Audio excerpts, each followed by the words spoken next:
I am Reverend Michael Everett Davis. For those of you who don't know who I am ordained as an interfaith minister through One Spirit Interfaith Seminary out of New York City. I am also taking classes toward Unity ordination, and I am happy and honored to serve here as your spiritual leader.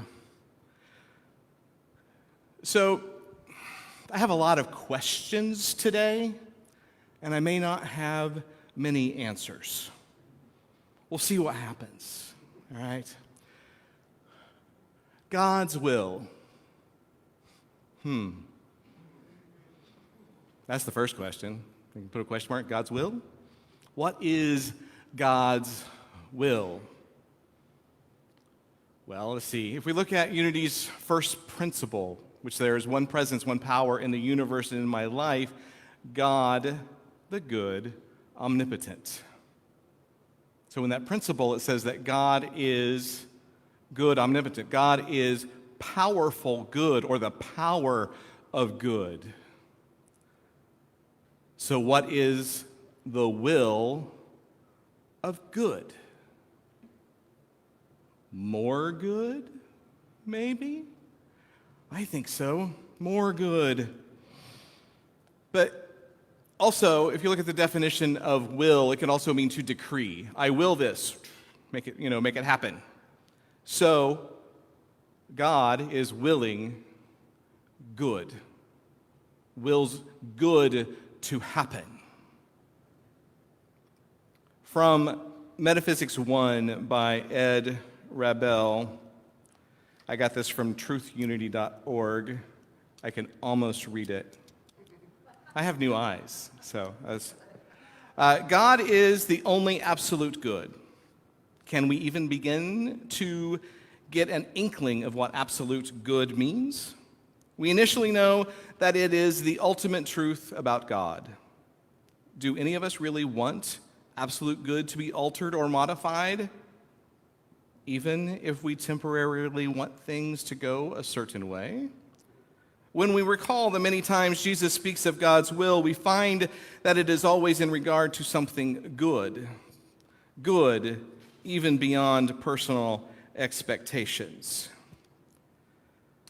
So there were two things that jumped out at me in that. That first one was, even if we temporarily want things to go a certain way. So yes, we understand God's will, but hey, God's will, could it be your will that my team wins? Could it be your will that I get this job? Can it be your will that this person will fall in love with me? All right? We kind of want to change or influence God's will. And then also the good even beyond any personal expectations. Things that we perceive as bad. How can that be good? How can wildfires be good? How can earthquakes be good? How can tornadoes be good? As I said, I have a lot of questions today. How can that all be good if it is all God's will? God's will is good for all. This is what we say here. This is what we teach here. God's good is good for all. So now let's put ourselves in the picture. What's my will? Is my will good for all? Do I have to give up my personal will in order to serve God? Another question. Do I have to give up my personal will for God to serve me?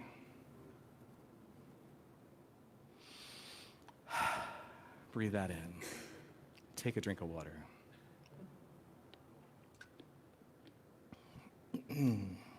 So where is that line between God's will and my will? So I've been thinking a lot this week, the last couple of weeks actually, about the will of God, and as some people would call it, the God's law.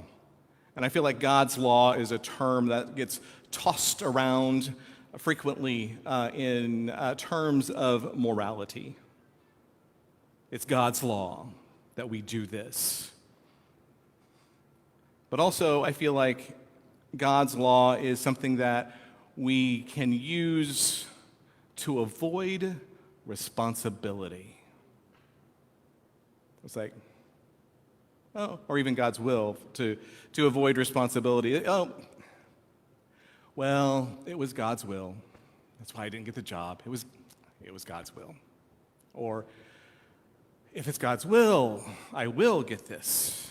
But if it's not, then I won't. Okay, we can kind of use that as an excuse of why things don't happen for what we want, even though we may be disappointed and feel like we didn't get exactly what we wanted. But then God's law often is used as, well, God's law is this because my interpretation of what God wrote is what God meant when he wrote the Bible. Right? You never thought I would say those words up here, did you? So people have different interpretations of what God's law is. We have lists of rules. In all of the world's traditions, there are lists of rules. There are the 10 Commandments. There are the 5 pillars. There's Dharma. There's all kinds of rules that we can follow. And are those God's rules, or are those man's rules? Another question.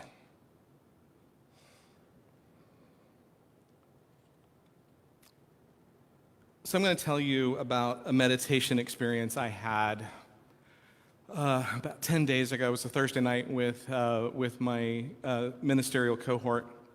And in our class, it's about self-care right now. It's wonderful. New group of ministers to be.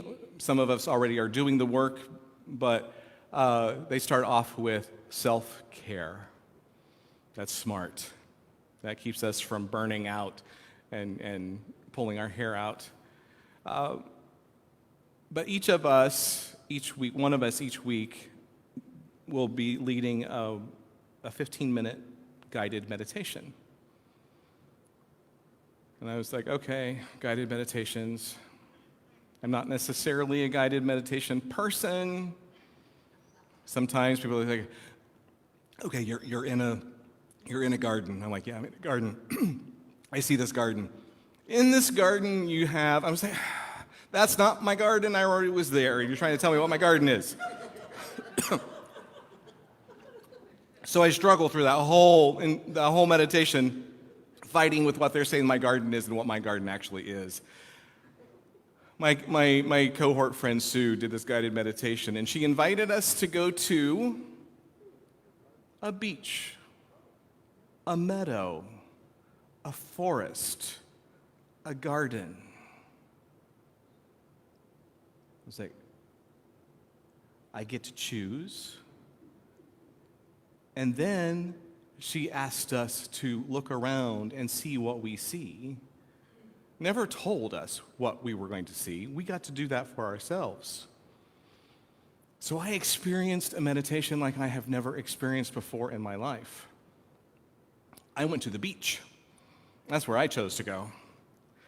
And she told us to look around, and what do we see? And I saw the waves, and I saw the sand, and I saw seagulls soaring over the water. I saw a little crab scurrying across the shoreline. In the distance, I saw a pier, and there was a Ferris wheel at the end of the pier. I must have been near Santa Monica. And I could see as the sand went up, then it kind of went up a hill, and there was some grassy area and some rocky areas. And then she said, close your eyes, even though our eyes were already closed. Close your eyes. What do you smell? And I could smell the sea air, the salt. And I could smell the carnival food wafting from the pier. And they said, now, what do you hear? Oh, I could hear the gull. I could hear the waves rushing or crashing onto the sand. I could hear children laughing. I heard a beach band from the distance playing Here Comes the Sun. And then she invited us to go to a place in that area, wherever we were, and to lie down. So I found a shady place on the sand. It was still warm, but the sun wasn't hot. The sand shifted underneath me to support me, and just breathed there for a while. And then we were invited to either sink into the earth or to rise above it, and I chose to rise above it. And I didn't get very far. I wasn't that far up, and I looked, and I could see through the atmosphere of the earth. I could see past the blue sky, like there was this thin veil, and on the other side of that veil, I could see the universe, the stars, the planets, the galaxies. And it was just right there, and I realized that I am one with that. I am one with that universe. And I turned and I looked back at the earth, and I realized I was that seagull soaring over the water. I was that crab scurrying along the sand. I was that jellyfish bobbing up and down in the water. I was all those things. There's one presence and one power in the universe, God, the good, omnipotent. Unity principle number 2, we are all created in the image of the divine. We are all made, not made from, we're made from God, or made from God, but also of God. The essence of God is within us. So therefore, the essence of good is within all of us and in all things.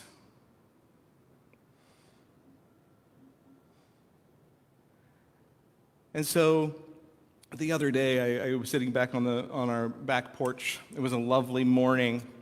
It hadn't gotten hot and humid yet. And I went to that place in the meditation where I could see the universe through the thin veil of the Earth's atmosphere. And I heard, not really the voice of Jesus, but Jesus say, "The Father and I are one." It's like, yeah, we are. We are one with the divine.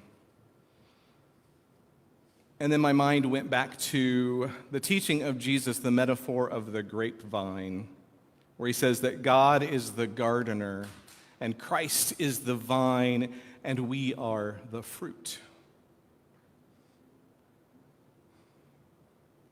So we have a gardener and a vine and a fruit, but yet we're all one. How can that be? How is the gardener a part of that vine? So I kind of want to break that down a little bit, see what's going on inside my head. So I'm going to start off with a seed, a grape seed. A grape seed has all of the intelligence that it needs to become a grapevine. It's all in there. All you have to do is put it in the soil.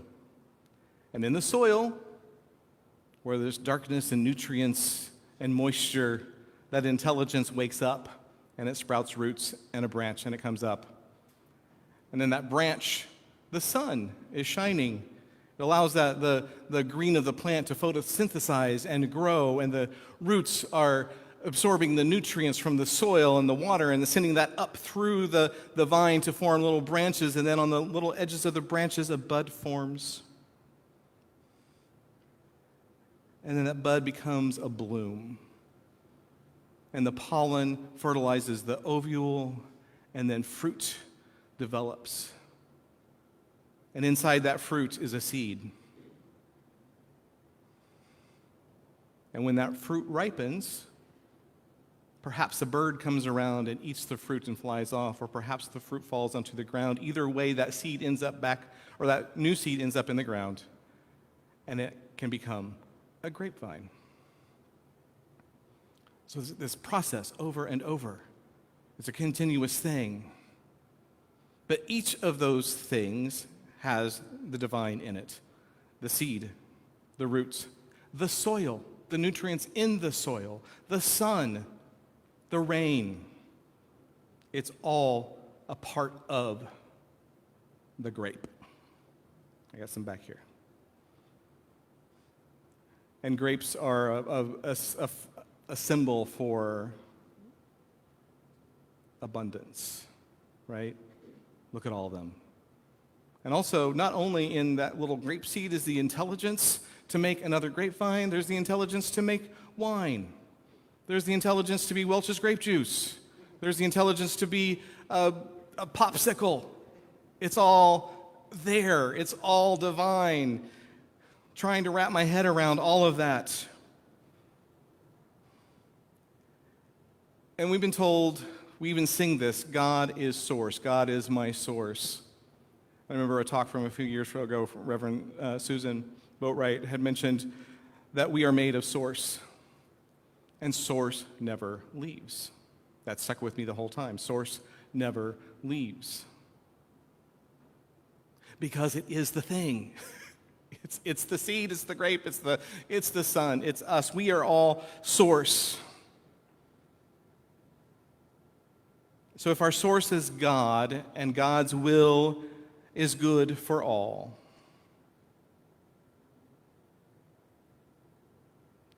source, good is our source. We're made of good.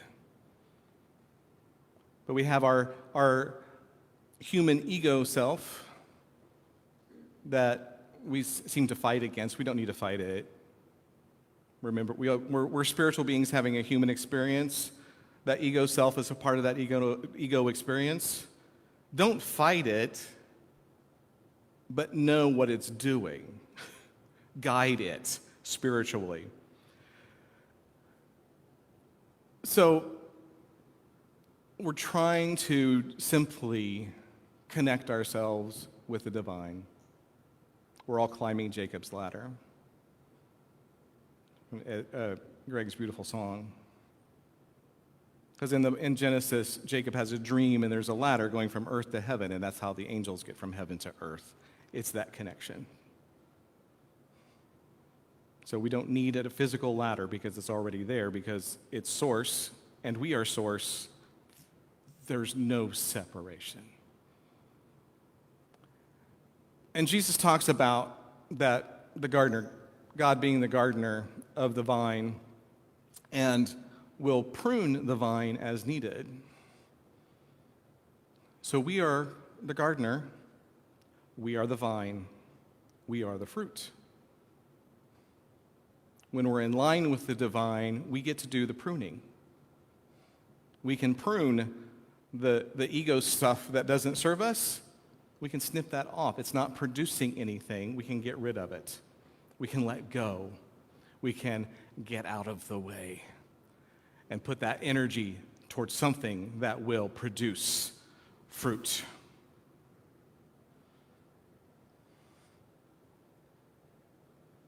As I said, I have a lot of questions. I may not have an answer.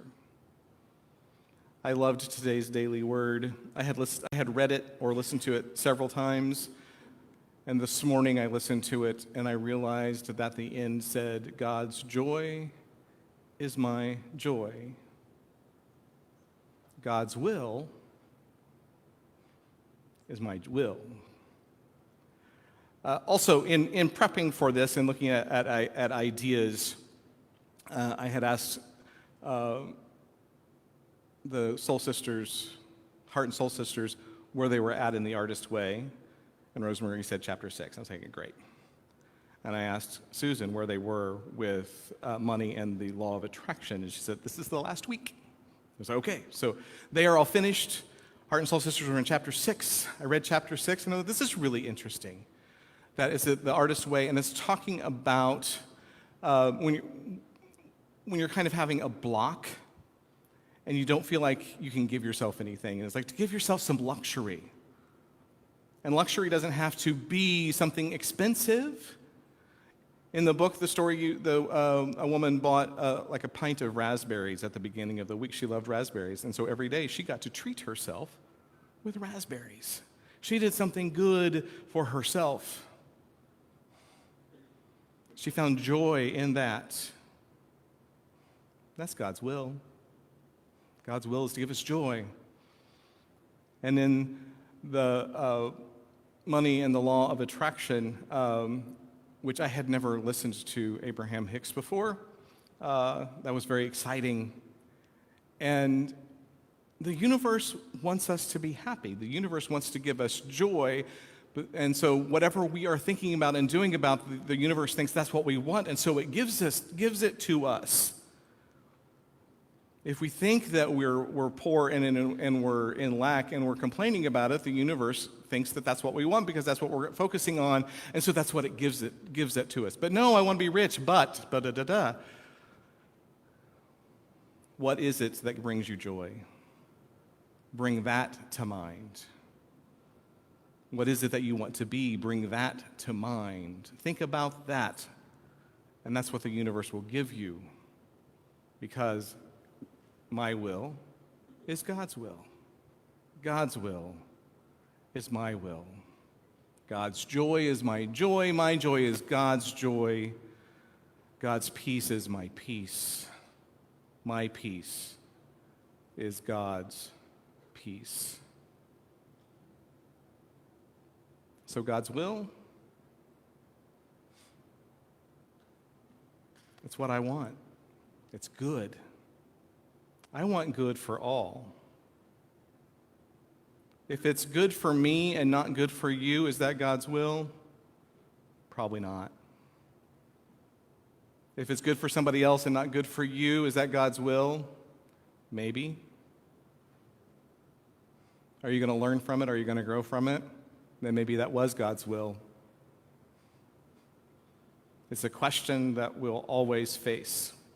We may not know that until we become united as just energy again. Not energy that's manifested physically, but energy of the divine.